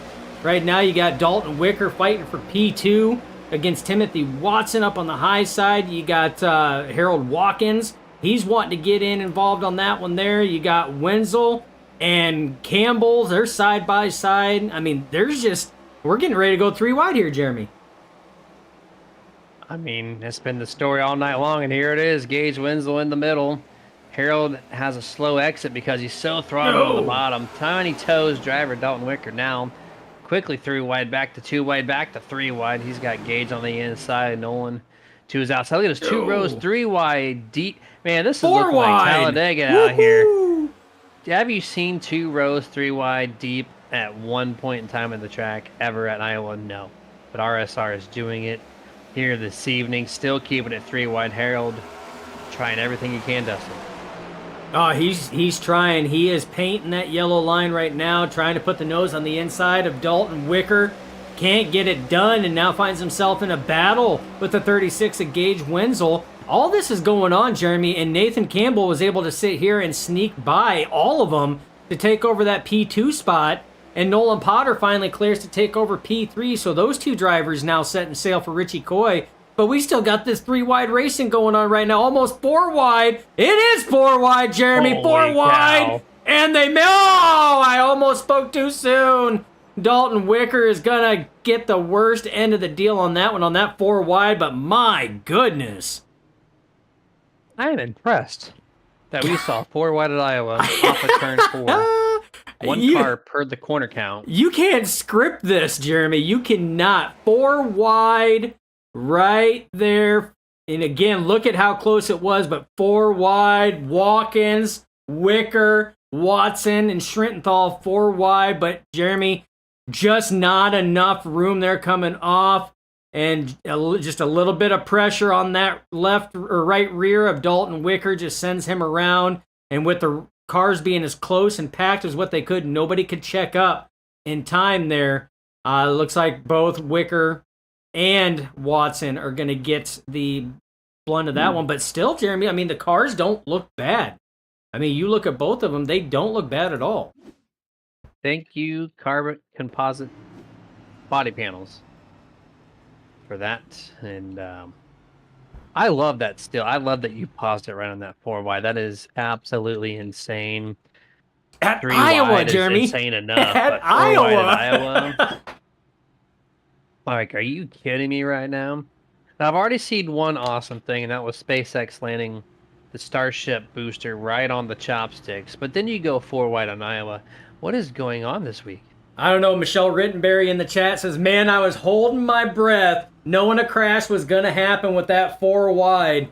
Oh man, it's lucky for you, Michelle. We couldn't hold our breath. I mean, the racing action was all over the place, and I mean, even to push it 4 wide, even though it didn't work out for Wicker or Watson. I mean, even to push it 4 wide like that, coming off of the corner, and still make it to the start finish line before the inevitable happened. I mean, at Iowa, you got to think this thing is just over 3/4 of a mile in length. There's not a lot of room, and these drivers pulled off 4 wide after pulling off, what was it, 5 laps of 3 wide, 2 deep. So, I mean, hats off to these guys. Yeah, that was, I mean, I love the effort. These guys have been running so tight for so long that things are bound to happen. And for them to even try 4 wide, like, shout out to all 4 of those drivers, even though some of them got wrecked. Still, though, giving the fans what they want to see late in this season. You got points battles. You got 4 wides at short tracks. And you know what? Usually I call out at some point that there is radio communication on the negative side of things, but it's been relatively quiet. Even 4 wide and causing a wreck, these guys know that that was kind of fun, and they're not really mad at each other. It's just very peaceful right now on the radios. And that's the good thing, is, I mean, so contact is going to happen. Drivers are going to get wrecked. I mean, that's just, it is an inevitability when it comes to any form of motorsports. Whether it's real life, sim, it doesn't matter. It is going to happen. Especially when you put yourself in those situations, and at times you have got to push yourself to that next level like that. The 3 wide at a track just a little over 3/4 of a mile in length, and then 4 wide, you have to push it. I mean, laps are ticking down, Jeremy. I mean, we're getting closer to that 175 mark. We got 2 races left after tonight before we crown an RSR BestOne Cup Series champion. I mean, a lot of stuff is on the line for these drivers, and they're showing that they're willing to risk it all and push it to that edge of control to try to make it happen. Yeah, 100% here. And as they're running now, top 4 in points, I'm going to refresh that. Top 4 is Nathan Campbell, Richie Coy, Harold Watkins, and Adam Boughton. Adam Boughton, the 94, has had a very up and down night. Right now, he's 1 lap down, 19th place. But these top 3, though, 45, 19, and 23. And they're sitting 1st, 2nd, and 4th right now. These guys are really separating themselves to put themselves in a great chance to be in it for the championship race 2 weeks from now at Homestead. So it's going to be up to Adam Boughton to try to recover so Calvin Ruff doesn't get in there and sneak for the top 4, or Robert Fitzpatrick. Ryan Bean is not having the best of nights, but he somehow has been finding himself into the top 5 every now and then. He's currently residing in 11th, so Calvin Ruff really has a good chance to make it in if Adam Boughton cannot recover. But also we have next week at Vegas, so that's just kind of a little bit of a rundown here on the point situation. We're almost going back to green flag racing. Richie Coy, Nathan Campbell. Richie's going to elect to take the outside lane as your race leader has that control lane. So he's going to restart here on the top. Green flag is out. Awesome start by everybody else. Oh, the number 2 does not shift, so scratch that. He's going to really check up 36. Oh, Campbell. Oh, and Coy. Well, we're back to 4 wide again. Oh, and Coy goes around off the nose of the 45. No caution. How is that not a caution? As slow as they were going. We got to go back and watch that, Jeremy. There was so much going on there. Yeah, the next thing got spun below the yellow, so that doesn't surprise me. There's no caution, but they were definitely checked up regardless. There's the contact. Richie just comes across the nose of the 45. They go for a slide, and they both save it, I think, initially. least the 45 does. They both do, yes. They both So save it. then the 19. Oh no, he got back on the throttle and just lost it again. The tires are screaming at him. Yep. That's exactly what happened. Oh, man. Comes back across the nose of the 45. Chaos on this restart. Unfortunate. And he's a points guy. I just talked about second place in points. And now he's got to fight to get back in position. That drops him back all the way The to 17th. 17th. Last car in the lead lap. He needs a caution. That's the only thing that he needs. Lucky for him, we're at Iowa, and we have seen that boomer button box caution fly a number of times, Jeremy. So the odds are weighing in his favor, but he's got to stay on that lead lap in order to try to do that. But the biggest winner out of that whole exchange going through turns 1 and 2, this man, driver of the Bluey, number 3, Bob Fitzpatrick Jr., is out front right now. He's a race leader as he's out there leading over the 23 now. Harold Watkins second place. Gage Wenzel. This team, Gage Wenzel and Jack Simpson, who's currently residing in 6th place, these two have just been doing very well tonight in Iowa. They have got their setup dialed in. It is fixed setup racing, but you do have control of the brake bias, and you can talk about braking points and entrance of line, and there's things you can do at Iowa that you can't do at a mile and a half. So whatever they got going on in their camp, they're doing an excellent job running the top 5 for the most part tonight. And you got Jonathan Cogswell on the Nerd TV replay. Turn 2 Hey, bump. look, turn 2. How you doing? Another victim collected. Saves it. No wall contact, but again, that turns 1 and 2 there we go. bump, and there's that caution. And this one looks like it's going to involve the 17 of Dalton Wicker. This poor guy has seen more boomer button box cautions tonight than what he'd probably like to admit to. And it was at turn 2 again, and he goes around. I mean, it's just whipped. And does he make front nose contact? He is going to. Just a little kissy kiss, though. Not too bad. He locked it down. Little kissy kiss with the rear end. But I tell you what, I mean, if you want to talk about perseverance, man, this 17, he is doing just that. This is reminding me of the Indianapolis or the Brickyard 400 when they textured the track. They gave it grooves inside the asphalt, and it within 12 laps for shedding the Cup Series guys' tires every single time. So it almost reminds me of this with turn 2. It's just the bump is chaotic in these Gen 7 cars. Who would have thunk it? And it is, I think, single-handedly spun out 12 to 15 cars tonight. Different cars, not the same car, but different cars. And then look at that 94 Adam Boughton. There's your Lucky Dog Award. He's going to go back to the lead lap. We haven't called many people out recently for the Martin Sports hashtag Get a Grip Lucky Dog Award, but there he is. From, I don't know what, from Pennsylvania. I was going to say that town name, Dustin. You want to give it a shot? Susquehanna. Susquehanna. Well, we will take it. If I butchered that, I apologize, Adam. That's my best attempt and effort at that. Better than what I had, because I wouldn't want to repeat what I was going to say. That's for sure. But Richie Coy, did he come down pit road? Did he not come down pit road, Richie Coy? Is he saving that last set of tires? I think he did. No, he did not pit. I thought for sure he was going to pit with that spin out, but nope. He's I guess his tires are still good. He likes them, and he gets them bundled up with everybody else, but he still has to pass 15 cars to get back to the lead. Yeah, it's going to be a tough stint. I mean, that's for sure, to try to get back up there. But we'll have to see what happens. A little bit of blinky going on right now for your race leader, driver and pilot of that number 3 Ford Dark Horse Mustang. Bob Fitzpatrick Jr. blinking a little bit. We've had a couple cars kind of do that. Gage Wenzel did that a couple laps ago as well. So That's the unfortunate thing that we have to deal with that real life drivers do not is internet connections. Sometimes they're in your favor and sometimes they're not in your favor. Yep. And only not. Did you just see Ryan being slapped the outside wall at the start? What is he doing? What is the driver of the 28 doing?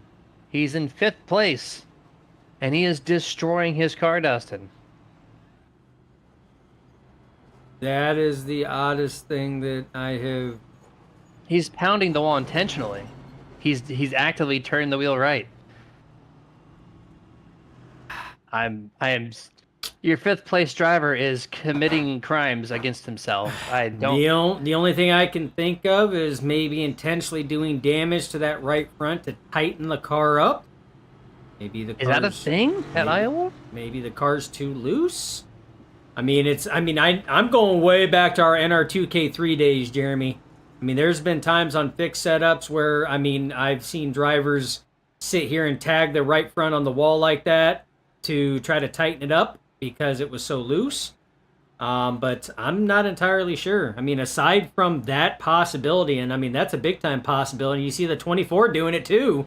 He's up scraping the wall. I have no idea what these drivers are doing right now. Trying to listen to the driver chat. They're not talking about it. Okay. I'm kind of gathering a. I don't want to say a protest. I heard Ryan Bean come up and just say, "We're gonna keep going until they kick us out." Not sure what that means.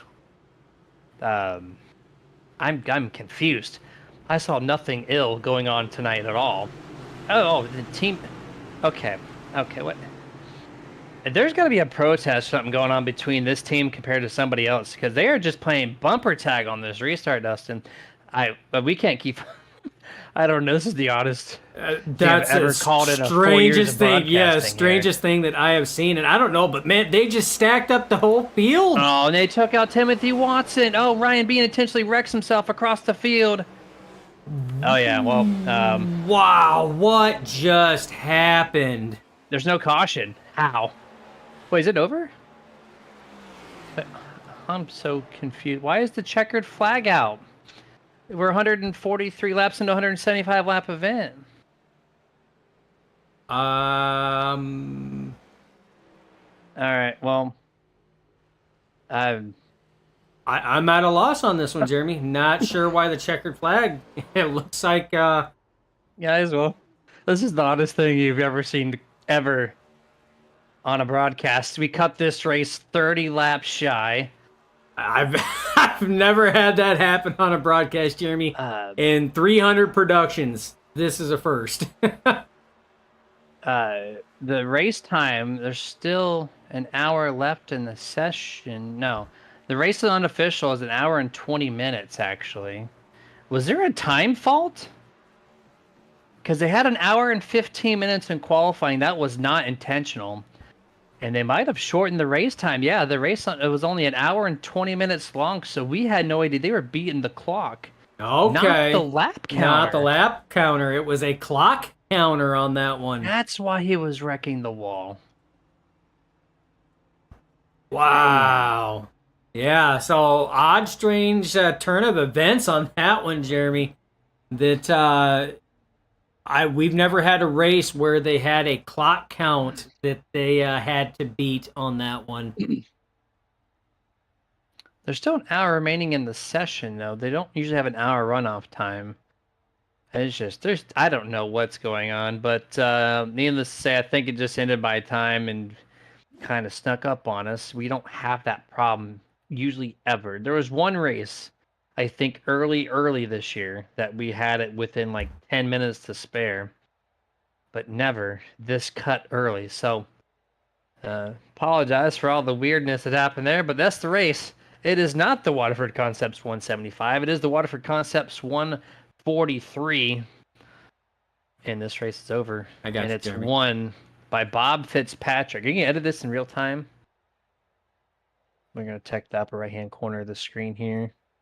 There it is, right there in the center. Waterford Concepts 143 from RSR. Bob Fitzpatrick picks up the time-delayed checkered flag this evening. Harold Watkins second. Gage Wenzel gets a top 3. Fourth place, Kevin Ruff. Fifth, Ryan Bean. Sixth, Jack Simpson. Tony Ludi in seventh. Nolan Potter eighth. Nathan Campbell ninth. Timothy Watson 10th. Everybody else on back is Dwayne Furtz at Kane Lee. Corey Denk, Jonathan Cogswell, Zach Strengthenall, Dalton Wicker, Richie Coy, Brock Potter, Adam Boughton, Robert Fitzpatrick, Michael Carter, Jerry Culver, Brandon Gagnon, Scott Shive. And that's your 24 cars tonight. Very odd finish. We have 2 of our top 3 in our waiting room already, but we're going to go full screen. We got 1 more to grab. We'll be right back after just a couple commercials.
Two. And welcome back for the Martin Sports Post Race Show. For the top 3, we got gathered up here for a not a rain shortened race, but a time delay shortened race. First time in our history of doing this, Dustin. We're gonna call it 30 lap Shime. And well, we got Gage Wenzel. He's standing by here. Gage, 3rd place, man. Congratulations on a interesting finish to tonight's race. Yeah, man. Not the greatest way to get it, but I will take it. I ran decent all day. Just, yeah, pretty awesome. You and Jack Simpson, you teammates, just you guys had something dialed in. We know it's fixed setup racing here at RSR, but you can adjust the brake bias and you can do a couple things. So, what did you and Jack practice here to get just really good? That was just good quality racing between you two tonight. Well, I mean, Jack's the one that knows how to do anything with the car. I have no idea. I just love this track, and he gave me, the little adjustments we could do. They were really good, and I don't know, we were just really good. I just made so many mistakes tonight. I thought I took myself out. Yeah, you spun it on lap 0.25. Oh yeah. And you brought it back, and then you Amazing dropped back rebound, though. again. It was Yeah, I amazing mean, rebound. I can't believe I'm even talking to you guys. I thought I was gonna finish like maybe 9th at best, and then whatever happened on that one restart, and had pace to pull away from Cavan and pass him, and yeah. All right, man. Well, great stuff there from the 36 Camp P3 tonight. You're up 7 spots from your starting place in 10th. So just overall, great performance for you and your team. And to close out this crazy finish here, what's your final thoughts before we let you go? Shout out to the team. Jack and I, we do really good, and shout out to all 213 Simware and Tom Stacy Taters, all those guys that sponsor our cars, and yeah, thank you for having me. Yes, sir. Absolutely. Good luck next week at Las Vegas. Thank you. Yes, sir. That was Gage Wenzel in the 36. Don't get to talk to him too much, so I'm glad to hear his voice. And now we're going to turn our attention over to someone we have talked to for a little bit this season, the number 23, Harold Watkins. Harold, P2 out after a massive time delay on the race here. Congratulations on P2, though. Thanks, guys. Appreciate it. Yeah, man. The team was pretty good overall. Of course, you are each and every single week, but a couple of teams kind of stepped it up there to kind of bring some competition to the Stealth Motorsports camp. So, how did you prepare for tonight, and how did you end up in P2? How did I prepare? I did absolutely nothing. Didn't touch the wheel until practice opened. Got it. I needed a break. This has been pretty frustrating lately. I think with the shortened race and the cautions, it puts anybody in it. I mean, you could use your tires whenever and flip the strategy. This car got super loose after about 30 laps, so it was really just run it hard 30 laps, hope a caution comes out, and turn around and do it again. But Hey. yeah, Go ahead. gotta say that a lot of people just sending it, and it causes chaos, and sometimes that is a good way to take out my teammates. Luckily, I didn't get in it. I do have a question as far as turn 2 goes. You in the 23, I think, were one of the very few cars that were completely unaffected by the bumps there at the tunnel part of the track. Everybody else seemed to struggle a lot. So, any tips or any suggestions going through that corner to pass along? Because you had it down pretty good compared to most. Yeah, I think I did a good job of just making sure I didn't touch the throttle until after I was over the bump, and that's when I got on it. And I found a couple things where I could just shoot it super shallow and still pass cars running the high side, just by shooting it in there, hitting the bump, and then hitting the gas and exiting low. I think that was pretty effective compared to what other people were doing.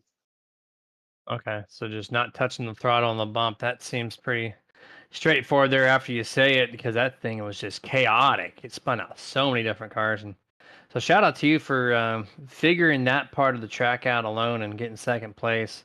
But floor is yours. Final thoughts before I let you go tonight. Yeah, it really sucks that we had to do a time race. It would have been really fun to see how this thing would have played out when you actually had to save tires and do some long runs. So unfortunately, race control and our leader couldn't be here and couldn't get the session right. That sucks. Shout out Kane Lee for trying to wreck Bean the whole time. Can't beat him. Go wreck him. Shout out to Kevin in fourth place. I heard he's got a broken elbow, so good run for him. And hopefully he makes a good Facebook post about it later. I'm looking forward to reading it and hearing about his woes. But ultimately, thanks to you guys up in the booth. Can't wait to watch this back. And shout out to my teammates. Appreciate them. There you go. Yeah, Kevin definitely had a broken elbow from what we've heard on the chats, and kind of impressive, really, to finish anywhere in the top 10 with Iowa of all places, right? It's not like you're driving Yeah. Talladega, so it's pretty good stuff there. But all Yeah, right, and man. also shout out to Richie for wrecking most of the field and giving it to Bob. But Bob was fast all day, so he deserved it. So shout out to him. Yeah, Bob was pretty fast as well, man. But yeah, congratulations rather on P2 tonight, and then we got 2 weeks left. Las Vegas next week. Good luck out there, and we'll maybe talk to you then. Thanks. 2 more weeks and we're done. We're good. Yes, sir. Have a good night, man. See ya. And that was Harold Watkins there with a lot of shout outs, Dustin. A lot of shout outs from the number 23. And now the actual shout out to this guy driving my wife's favorite TV show sponsor, Bluey. Bob Fitzpatrick winning the time delayed race here at Iowa. Not a rain delay. There's no rain. So, did you know there was a time hiccup? Yeah. So you planned for this? Yes. Okay. Because you were you had a couple of great saves. Okay, yeah, you had a couple great saves through the bumps. You had a really strong race. You and Richie seemed to be like on the same pit strategy. You guys are neck and neck all night long. So what did it take from your camp to get to P1?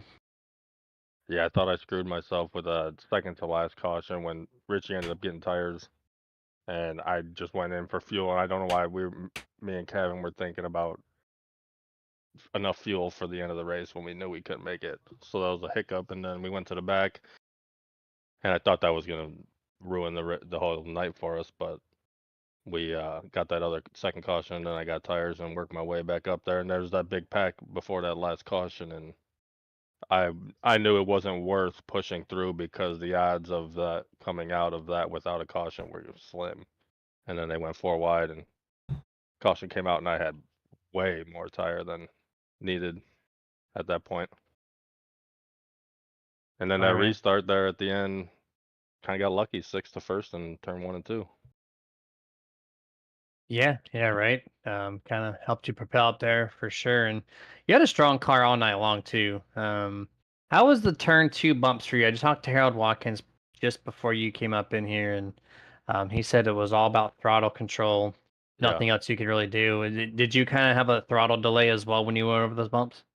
Well, I think is why I was kind of burning them up, but we really didn't have any long runs, so I stay above them for the most part. That's the goal. Sometimes I'd enter a little lower, but in 1 and 2, I was just stay, at the white line or a little bit above it. You kind of avoid them, or they're minimal. They're not as bad as if you go down there. So that was just my plan, just avoid it, run the second lane. And that's what got the job done for the number 3, man. Awesome paint job. I don't know who created that car for you, but I love it. Absolutely. A lot of fun. Maybe you should Yeah. run it more often. You're 1 for 1 in checkered flags with it. It was actually an accident. I was in the middle of changing my trading paints, and then I went and did some around the house like earlier today, and I forgot to put my other ones back on. Well, I That's vote just a you sim keep stamped it. one, so it's always like on there, and I didn't do my custom number one.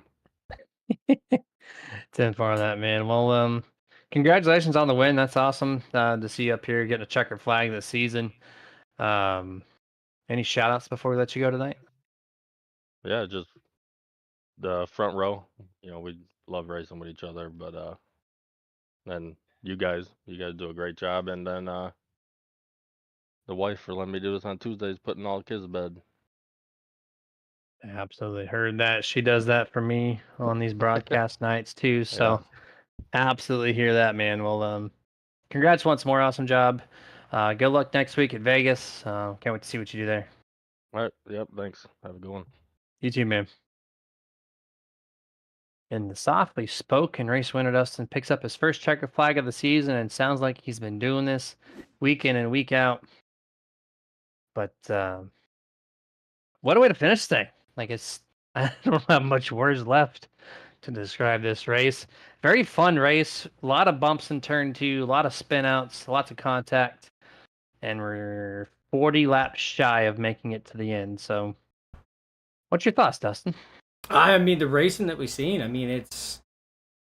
this track put on some amazing races. I mean, obviously we've seen drivers have issues with turns 1 and 2, especially where that tunnel entrance is at. That seemed to play hell for a lot of drivers tonight. Of course, got the short track, mentality, short track temper that comes in. It's just hair over 3/4 of a mile, so again, very much like the size of Richmond. But drivers have a lot to say on that, and I think they've stated enough when it comes to stuff. So, at that point in time, with everything that happened, I'm ready to get Iowa in the books. Yeah, man. We got 2 weeks left for the 2024 season. Las Vegas next week, and then Homestead next to my hometown. Or Daytona is my home track, but Homestead is the second as far as the Cup Series schedule goes. Just 3.5-hour drive from my house to there, and I love that track. It's a great place to end the season, I think. And we'll call all the action for the rest of the year. But man, congratulations to Bob Fitzpatrick one more time. Picks up his first checkered flag here this evening, and that's it. We're gonna close this thing out. Scott Martin's voice is going to take it away. Thank our Nerd TV sponsors one last time. You guys, as always, stay safe. Get your nerd on. We're gonna catch you this Sunday for the Global Racing League Truck Series. Till then, see you then. This presentation is brought to you in part by Martin Sports. Get the apparel, look stylish, Be badass with apparel from Martin Sports. martinsports.gg. iRacing iFlag. Must-have flag marshaling system for any aspiring sim racer. Get yours today at iracingiflag.com. Boomer button boxes. Total sim control at your fingertips. boomerbuttonboxes.com. If you race hard, then you need to rock hard. And no station gets you harder than iRock935.com. If you're a collector and that's your game, then Dusty Pete's, that's the name. Dusty Pete's.